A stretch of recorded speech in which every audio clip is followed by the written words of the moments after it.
Why can a dust particle destroy a modern chip factory? Not a fire, not a machine failure, not a cyber attack. Just one invisible particle, too small for the human eye to see. But inside a 3 nanometer chip fab, that particle becomes enormous. It is no longer dust. It is an assassin. It does not need to break the building. It does not need to stop the machines. It only needs to land in the wrong place. Picture a silicon wafer under construction. Across its surface, billions of transistors are taking shape. Each layer must line up with terrifying precision. Then one particle drifts down. It lands on the wafer. It blocks a pattern. It bridges 2 microscopic pathways. It contaminates a critical layer. And suddenly that perfect circuit is no longer perfect. A chip that looked flawless can fail silently. A wafer that cost enormous money can lose value instantly. And the factory may never see the enemy directly. That is what makes this so dangerous. The threat is not dramatic. It does not look powerful. It does not sound expensive. But at the nanometer scale, size changes everything. A tiny speck becomes a giant obstacle. A harmless particle becomes a circuit killer. And this is why, inside ultra-clean fabs like TSMC, engineers do not simply walk into production. They suit up like astronauts. Their hair is sealed. Their skin is covered. Their shoes, gloves, masks, and suits are controlled. Not because the room is dangerous to them, because they are dangerous to the room. Every fiber, every skin flake, every particle carried on the body could become the invisible threat. So how does a factory worth hundreds of billions of dollars fight an enemy it cannot see, cannot hear, and cannot fully eliminate? The answer is a technological fortress built to hunt dust. But to understand why dust becomes so dangerous, you have to change scale. In normal life, dust is almost meaningless. It lands on a table, you wipe it away, it floats through sunlight, you barely notice it. But inside a 3 nanometer chip fab, that same particle becomes massive. It is like shrinking an entire city, then dropping a boulder onto one street. The boulder does not need to crush everything. It only needs to block one critical intersection.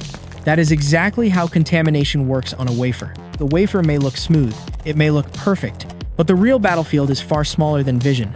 Down there, billions of tiny structures are being built layer by layer. Each layer depends on alignment, each pattern depends on clean exposure. Each pathway depends on separation. Now imagine one particle landing at the wrong moment. It can block light during lithography. It can distort a pattern before it forms. It can sit across 2 microscopic conductors. It can create a bridge where none should exist. That bridge becomes a short. That short becomes a defect. And that defect can turn a working chip into rejected silicon. This is the first terrifying lesson. Dust is not dangerous because it is large. Dust is dangerous because the chip is impossibly small. At this scale, ordinary logic fails. A tiny speck becomes a giant obstacle. A harmless particle becomes an intruder. And the wafer becomes a city under siege. But here is the deeper problem. The factory cannot simply wait for dust to appear. By the time contamination reaches the wafer, the battle may already be lost. So the first real defense must start earlier. It starts with the air itself. Because in a clean room, air is not empty space. Air is the battlefield. Every cubic foot must be controlled. Every movement must be managed. Every invisible current can carry danger. If the air drifts randomly, particles drift with it. If particles drift long enough, some will fall. And if they fall in the wrong place, the wafer pays the price. So the fab turns air into a weapon. It does not allow the room to breathe normally. It forces the room to breathe through filters, constantly, repeatedly, relentlessly. This is where the clean room becomes a fortress. Air moves through ultra-fine filtration systems. The goal is not comfort. The goal is particle control. These filters become the first hunting net. They do not see the enemy. They do not need to. They trap particles before those particles reach sensitive zones. Then clean air returns to the production floor. It flows in controlled patterns. It pushes contamination away from critical surfaces. It reduces random motion. It turns invisible movement into engineered movement. Watch the logic. The room is not just cleaned once. It is cleaned again and again. Air is pulled, filtered, returned, and controlled. Then it repeats, like a circulation system inside a living machine. This is why the clean room feels so extreme. It is not trying to look spotless. It is trying to keep probability under control. Because every particle is a possible failure point. Every uncontrolled current is a possible delivery route. Every stagnant pocket of air is a hiding place. And the filters are only one layer. The airflow itself becomes another. It guides the enemy away. It denies the enemy time. It denies the enemy a path. The particle wants to float. The system wants to remove it. The particle wants to settle. The system wants to keep it moving. The particle wants one lucky landing. The factory builds layers to prevent that landing. But that raises the next question. If the air is filtered so aggressively, why is that still not enough? Why do engineers still dress like astronauts? Why does entering the room feel like crossing a border? Because the most unpredictable contamination source is not the room, it is the human body. A person sheds particles constantly. Skin flakes, hair fragments, tiny fibers, dust from clothing, residue from shoes, microscopic debris from movement. None of this looks dramatic. None of it feels like sabotage. But inside a chip fab, the body becomes a delivery vehicle. It can carry the enemy straight to the wafer. That is why the suit matters. It is not just protective clothing. It is a containment system. The mask contains breath. The hood contains hair. The gloves contain skin. The suit contains fibers. The shoes are controlled. The body is sealed. Not because engineers are unsafe, because wafers are fragile. The suit turns a person into a cleaner machine. It reduces what they release. It limits what they carry. It turns human motion into controlled motion. But even that is not enough. Before entering sensitive areas, workers pass through another checkpoint, the air shower. This is not ordinary cleaning. It is a physical interception. High-speed air attacks the suit from multiple directions. It strikes the fabric. It hits the folds. It targets the places particles hide. The goal is simple. Remove anything riding on the surface. Knock loose what should not enter. Reduce the enemy before it crosses the line. Then comes another invisible wall, positive pressure. This is one of the smartest defenses in the fab. If a door opens, dirty air wants to enter, but the clean room pushes back. Its internal pressure stays higher, so air flows outward, not inward. The room is constantly defending its border. Even a tiny gap becomes harder to exploit. Outside air cannot simply rush in. The fortress is breathing against the invasion. Now the picture changes. The clean room is not just a clean space. It is a layered defense system. Filters hunt particles. Airflow controls movement. Suits contain humans. Air showers strip surfaces. Positive pressure guards the boundary. Each layer handles one weakness. Each layer reduces one risk, and together they create something extreme. A factory built around an invisible war. But what happens when a single dust particle still tries to get through? What happens when the assassin enters the fortress anyway? Now, follow the particle as it tries to enter.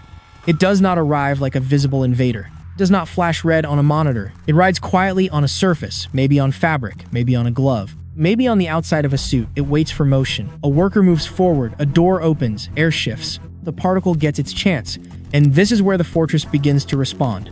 The first checkpoint is the air shower. It looks simple from the outside, but inside it acts like controlled turbulence. High-speed air fires from multiple directions. It strikes the suit, it hits the seams, it attacks the folds, it shakes loose whatever should not enter. This is not just cleaning, this is interception. The particle wants to stay attached. The air shower wants to tear it away. The particle hides in fabric texture. The air pushes into that texture. The particle clings to a surface. The blast breaks that hold. And the goal is not perfection. The goal is reduction.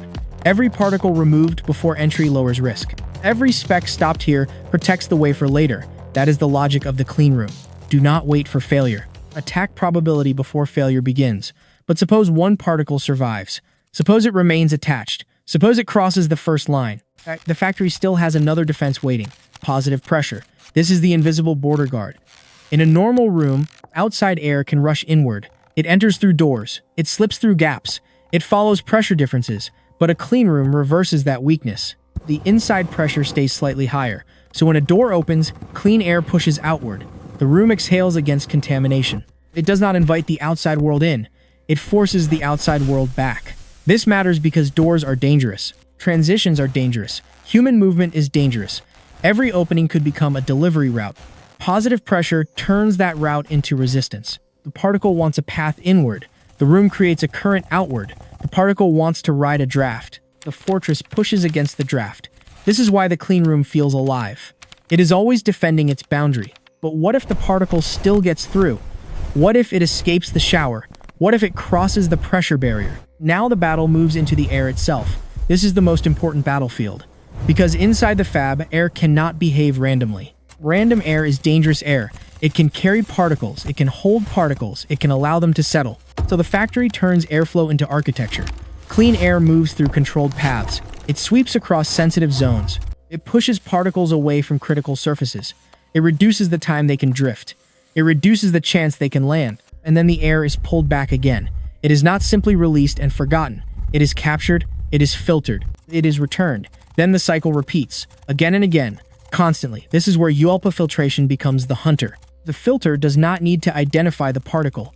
It does not need to know its story. It only needs to trap what should not pass.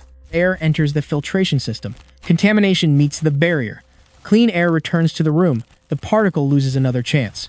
And this is the hidden genius of the system. The factory does not depend on one perfect wall. It uses layered denial. The air shower reduces what workers carry. Positive pressure protects the boundary. Controlled airflow manages movement.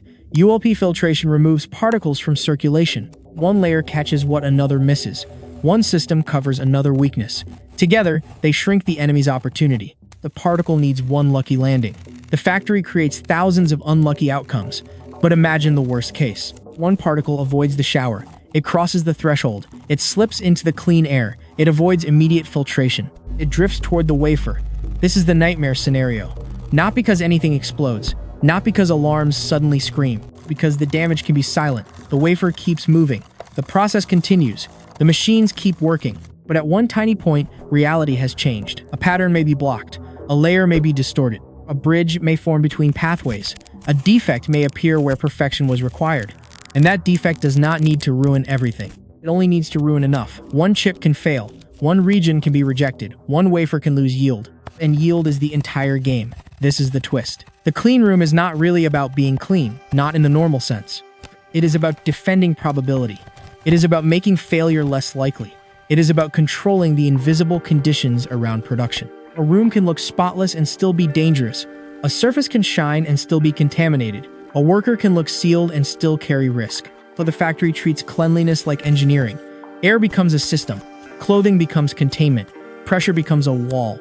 Filtration becomes pursuit. Movement becomes controlled behavior. Even silence becomes strategy. Because the enemy is not dramatic. It is ordinary. It is everywhere outside the fab. It exists on people. It exists on clothes. It exists in air. It exists in the smallest physical traces. And inside a nanoscale production line, ordinary becomes dangerous. This is why chip manufacturing feels so extreme. The machines matter. The wafer matters. The design matters. But none of it survives without the environment. The chip is not only made by lithography. It is made by air control. It is made by pressure control. It is made by containment. It is made by removing chaos before chaos becomes a defect. From phones to computers, from electric vehicles to data centers, every modern brain depends on this invisible defense. Behind every chip is a quiet war. A war against dust, a war against particles, a war against the smallest failures humans cannot see. And once you understand that, the clean room changes. It is not a room. It is a fortress built around probability. And the wafer is what it protects. So this is the strange truth behind modern chips. The smaller the chip becomes, the larger the factory must become. Not just in money, not just in machines, in control. Every step gets tighter, every movement gets measured, every invisible risk gets treated like a real threat. Because at the nanometer scale, small mistakes are not small anymore. A tiny particle can become a giant obstruction. A tiny airflow shift can become a delivery route. A tiny human trace can become a defect waiting to happen. That is why engineers dress like astronauts. Not because the room threatens them, because they can threaten the room. Their suits are not costumes, they are containment systems. Their gloves, masks, hoods, and boots all serve one purpose. They reduce the human footprint inside a space built for silicon perfection. And this changes how we should see every device around us. Your phone is not just the result of design. Your laptop is not just the result of machines. Your car, your cloud storage, your artificial intelligence tools, and your entire digital life depend on something quieter. They depend on filtered air, controlled pressure, sealed clothing, air showers, clean surfaces, predictable movement, and thousands of tiny defenses most people never see. The clean room is not just a sterile box. It is a fortress for probability. It cannot remove every danger forever, but it can make failure harder. It can force dust to lose again and again. It can protect the wafer long enough for technology to survive. So the next time you hold a modern device, remember this. Behind that glowing screen is a silent war. Not against something massive, not against something dramatic, but against particles smaller than human sight. And if one invisible speck can threaten a chip empire, how many other invisible enemies are shaping the technology we trust every day?